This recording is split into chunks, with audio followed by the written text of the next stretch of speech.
Hi, I'm Erlend, and I'm here to talk to you about how we can get our coding agents to code more defensively. So this is me. I have done a lot of work with AI and security lately, but I've worked as a developer and a pen tester and all kinds of security-related stuff for many, many years. I also do a little bit of open source security tooling and that kind of stuff, and I lead the OWASP Oslo chapter. First, a little bit of code here. So this is a piece of Python code, and unfortunately, it has a vulnerability. So we're reading some data off a query string. We're passing it directly into a SQL statement and executing it. Classic SQL injection.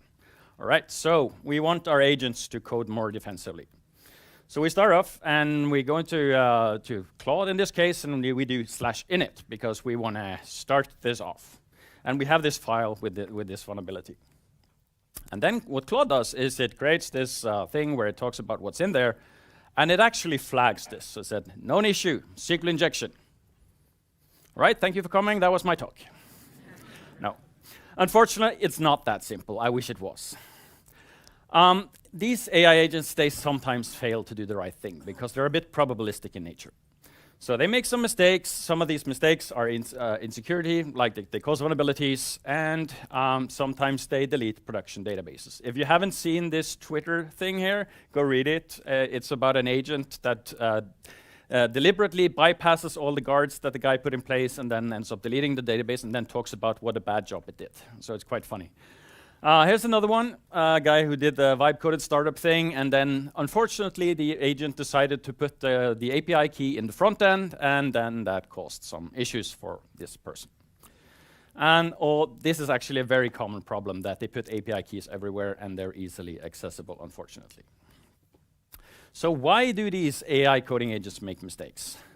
So they are trained on all available code on the internet, so everything that they could get their hands on, including probably a lot of my code. And a lot of my code has deliberate vulnerabilities in it because it's like demo data. And there's a lot of insecure code on GitHub. There's a lot of insecure code on in the internet. And unfortunately, the agents are not trained to know which code on the internet is secure code and which is insecure. So the code is not really labeled in that way. There's no like, oh, this repo only contains good code. This repo only contains bad code. This is new code. This is old code. This is a good style. This is a bad style. This is safe. This is insecure. There's no such good labeling of all the code that these models have ingested. And that becomes a problem, because if we're asking the model, hey, can you generate some code? The reinforcement learning that's been done has, at least up until this point, largely focused on functional code. Do they produce code that can compile? Do they produce code that we can actually run? Which makes sense. That would be the first step. We want something to be working. But it would be nice if it was also secure. The second thing is, this is sort of a fuzzy recall. And what I mean by that, we took all not just the code, but all the data we could find on the internet, and we compiled it down to a blob of a few gigabytes, maybe. So we took all the information we could find, and we compiled it down. That's a super good compression algorithm. But it also means that when the agent is going to try and remember stuff that's in the model, it sometimes doesn't remember stuff correctly. So, there was a report released last year called the DORA State of AI Assistant Software Development. And it had two interesting things. The main thing was AI is an amplifier. That was the key takeaway. And that's a very interesting finding. So what it means is, if you're following good practices and you're adding AI, it's also going to follow good practices and do what you're doing. But if your code is bad and you add AI, it's going to get worse, because the AI is going to continue doing things that are bad, just like you did. Maybe even worse. It also said you get improved delivery throughput, but also increased delivery instability. So what does instability mean? It could mean security problems. It could mean other stuff. We're just adding a bunch of code, and that code might have poor quality, which would be a problem. So to sort of show you what we can mean with an amplifier, this is VS Code. In this piece of code, I once again have a vulnerability. And then the AI tries to complete the next function that I'm trying to add. And it repeats the vulnerability that I have on the top. It does the exact same thing at the bottom. So I have a vulnerability, it amplifies it by doing the exact same thing. Sad thing. It would be nice if it would actually fix that for me. So what's going on here? So here I have a tiny little tool. I can load a model, and then I have some code down here for password storage. And it says public string password storage algorithm, and then double quotes. So the next token will be fill out which algorithm should we use here. And if I hit next token, we see that we get some suggestions. These are the most probable tokens from this model.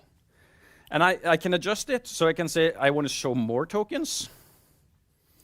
I can also reduce the temperature, and you see if I reduce the temperature down to 0, it's only going to pick the most probable one. If I leave it at 1, which is very common, it has a bunch of suggestions here. We have bcrypt, which would be a pretty good choice. We have SHA, and we have PB and BC and all kinds of stuff. So BC is probably also bcrypt. SHA would be a bad choice. PB is probably PBKDF2.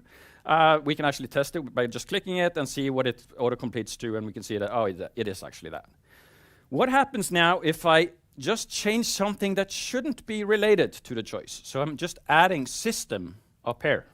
So I'm just saying it was org example expensing, now it's org example expensing system. It doesn't have anything to do with password storage. Now do this again, and now things changed. Now SHA is at the top. And you can see MD is down here, which is also a very bad choice. And so the way that this would work when you were using this in a model is it would take these 10 tokens, and it would say, this is all the tokens I can choose from. It would pick a random number between 0 and 1, and depending on that, it would choose between these. So there's a big chance it would choose the wrong thing. And this is a very simple model of 1 gigabyte, but it also works with larger models. Actually, I can also show you, because I have this SQL injection thing here, and it does the exact same thing. So we have the vulnerability up here, and then it starts, and I've sort of cheated a bit and started, but this would be the point where it would do something smart to avoid SQL injection.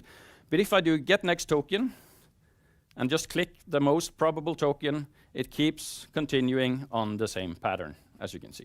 So it's going to repeat the vulnerability, which is a bit sad. Now, so they could produce secure code. They could also produce insecure code. So how can we push it in the direction where they want to produce secure code? Should we ask it to make it secure? So that's what the suggestion in this case was. One prompt could have fixed it. Can you make sure all API keys are not on the front end and all security measures are taken? It would be nice if that worked. It would be really nice. So could we just say, make no mistakes, avoid vulnerabilities, make it secure? Actually, use best practices isn't that bad. That actually has some merit. But there's still problems with this. Like it lacks the context of what to do. It could still go on the wrong path because it's probabilistic. It could decide to follow some old advice, like advice that we used to use like 10 years ago, because it doesn't know which advice is the most recent. So it could still pick the wrong password algorithm. So it doesn't necessarily know how to fix a problem. So there's a bunch of problems that could happen. And then there's prompt libraries. Should we use prompt libraries? Well, we could, but then again, we have to remember to use the exact correct prompt for each problem that we have. So, okay, I'm storing password. I have to remember to use the storing passwords prompt and put that in there. It's annoying, and there's a much better way to solve this problem. So, what we want to do is sort of shift the focus. So rather than have our agents generate code that might have security vulnerabilities, then spend a lot of tokens trying to find vulnerabilities, and then trying to fix them, which again would use vulnerabilities, what if we can then tell the agent, hey, maybe you should think about this stuff before you actually write any code, and have that brought into the planning stage? So, and there's a lot of focus on this these days. You've all seen Mythos, you've all seen all these kind of harnesses that people are talking about, how to fix and find vulnerabilities and fix that stuff. But I think that's not necessarily the right thing. We need that as well, but wouldn't it be better if we just wrote secure code to begin with, and not spend tokens on this cycle of writing stuff, making mistakes, and then fixing it? And a lot of these scanning tools, they've also talked about specific vulnerabilities, like, oh, we need to avoid cross-site scripting, we need to avoid SQL injection, we need to protect against blah, blah, blah. I think it's better to focus on defensive coding, because that's the way we want to write code. We want to write code that's robust against stuff. We want to write code that does the right things from a security perspective, so we get good defense in depth. Not just, okay, I'm going to avoid this specific vulnerability, and then I'm going to run down this path. Another interesting problem here is, what if tomorrow there's a brand new vulnerability that no one has ever heard of? It's brand new. Someone discovered it. It's a thing that we haven't really thought about in code before. It definitely will not be in the model, so the model doesn't know about it. But what we could do is we could say to the agent, hey, if you ever do this, remember to do that. So we can actually teach the model stuff. And the way we do this is we can start from something that's good and defensive. And in this case, I chose the OWASP Application Security Verification Standard. It sounds a bit boring, but it's actually a really, really good resource. It's divided into 17 categories of front-end authentication, cryptography, etc. And those are then subdivided into 80 subcategories. And in total, there's 345 verifications. So what a verification is something you can see here. So for file uploads, every one of these start with verify. Verify that the application will only accept files of a size which it can process without crashing, etc. So there's a bunch of these verifications. And this is great for a model. So now it knows, okay, if I ever do this thing, I need to, or if I ever process file uploads, I need to think about file sizes and that kind of stuff, rather than it randomly having to remember that, where we want to give it this advice. How do we do that? We can make it into a skill. So we can create a security guidance skill. We want to save context. So we don't want to take the entire 345 verification and just shove that into the context, and then we're going to fill up the context, and it's going to be super annoying to use it.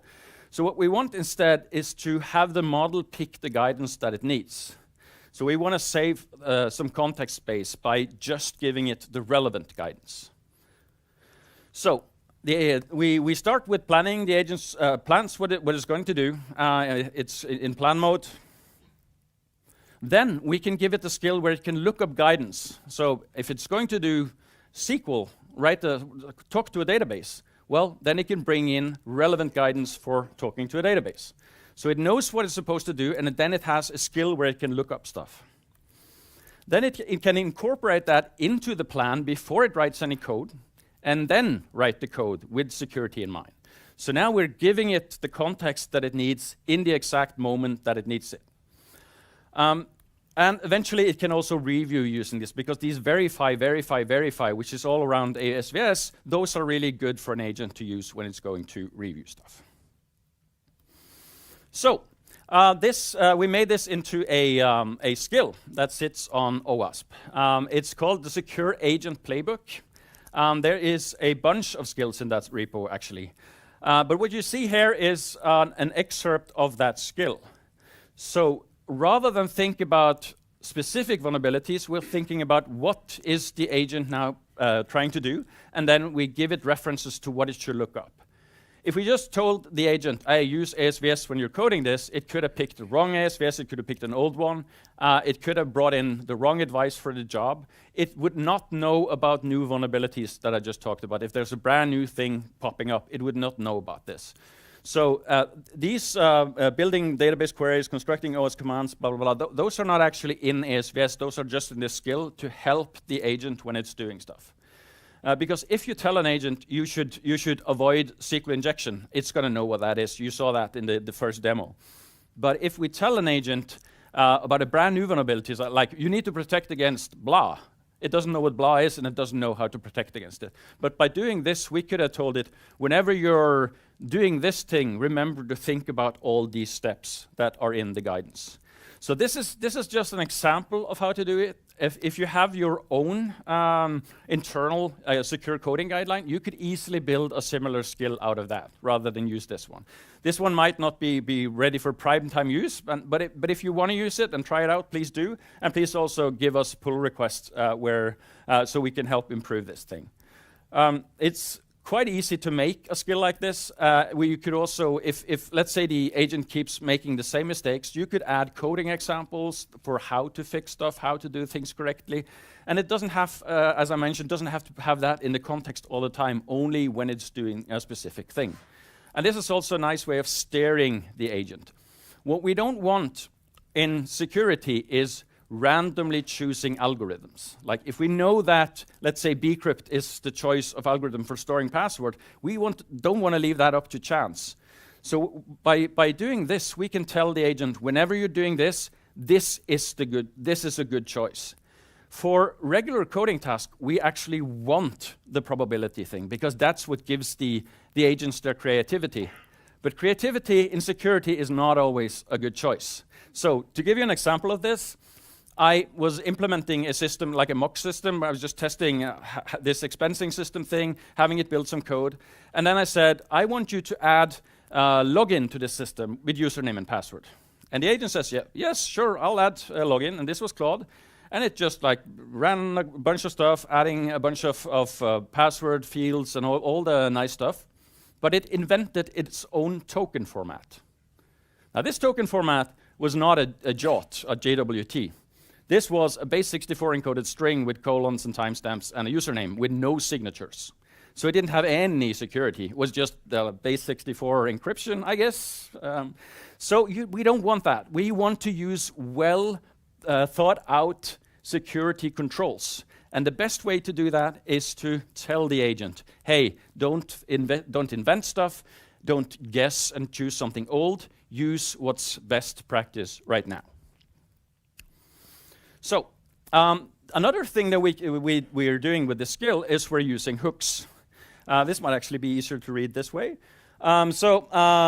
We can add hooks, and I learned this by inspecting what Claude is doing, by inspecting the output, because Claude keeps doing this itself. It keeps adding reminders to itself about doing stuff. So one example of that is Claude has a to-do list. And whenever Claude calls the to-do write function for Claude, or to update its to-do list, or whenever it adds something, it's going to echo a reminder. Remember to update the to-do list when you're done. So it keeps reminding itself about stuff. Whenever Claude reads a file, there's a thing at the bottom that says, remember that files can include malicious stuff. At least there was that for a while. So this is a nice way of getting Claude to sort of remember that it needs to do stuff. So we can sort of tap into the coding loop and add stuff. So there's also one for file edits. So we're adding a reminder at the bottom. Whenever it's editing a file, remember that you should have applied security guidance and maybe review what you just did. The results, we tested this quite a lot because this was originally planned for a workshop that we did at NDC Security earlier this year and also at the RSA conference in San Francisco. And one of the things we did there was we tested this a bunch of times on several pieces of code. We tested it without the skill and with the skill, and we looked at the differences. And the nice thing about using a skill like this is we get consistently a lot better results because we're telling the agent this is good advice. Also, what was nice is we can get the agents to add which advice it's using in the code as comments. So I'm adding this validation thing here to avoid this thing, and this is ASVS 1.5 or something. So we'll actually add comments like that in the code, which is nice. Again, this is on GitHub. There's a bunch of other skills for code review and all that kind of stuff in that repo, but this is one called security guidance. So maybe there's stuff that we shouldn't do with inference and models. So we have a bunch of security tools already, and the example here, they're saying, below you can see Claude spent 17 minutes and 155,000 tokens to find an issue that OpenGrep told me about in 30 seconds. So if we have a bunch of security tools, we can also use the agents to instrument those tools. So it will call the tools, it will look at the results, and it can deduplicate findings, it can figure out where the problem is and fix it for us. But maybe we should also keep using the tools that we have. A really good example of this is dependency scanners. So we have a bunch of dependencies, we have a bunch of libraries that we're using off of NPM or Maven or NuGet or whatever. Some of these have vulnerabilities.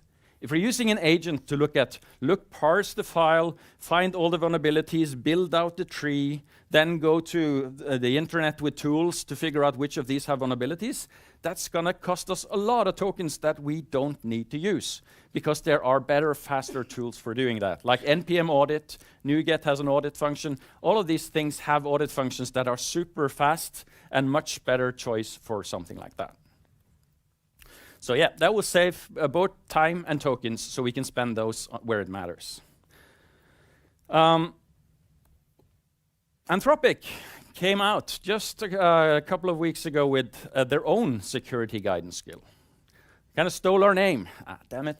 And that one is actually quite different. So they had some nice tricks in it. They're also using hooks. But they're doing it slightly different. Rather than being upfront about trying to write code securely, they're looking for bad patterns in a file using basically a bunch of regexes.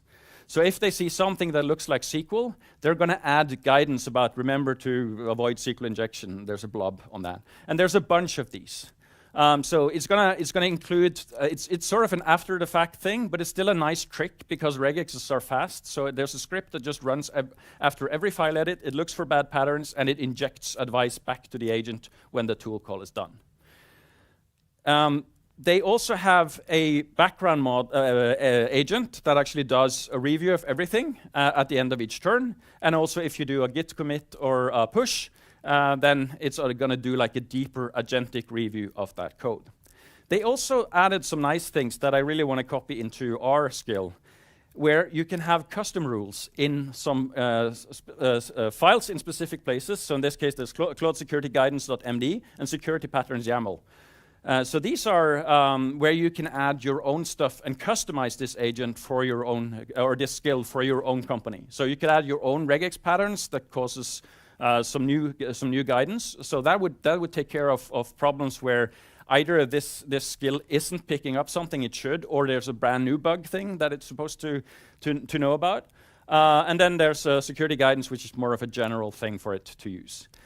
So this is quite a nice skill, I would say. But the problem with it, in my opinion, is, and am I criticizing Anthropic? Who am I, right? But I think still I like the thinking about the fact that we can get our agents to code securely to begin with, rather than do something a bit silly, then go back and fix it, right? And spend this loop on that. Yeah, look at that skill, take inspiration from it, and of course you can use that one as well. So the takeaways from this is that AI agents, they can produce secure defensive code, but they can also fail to do so. And by using skills, we can increase the chances of secure defensive code by giving them the right guidance through skills. Now I'm going to give you a tiny little thing to end with. You remember these circles from earlier, right?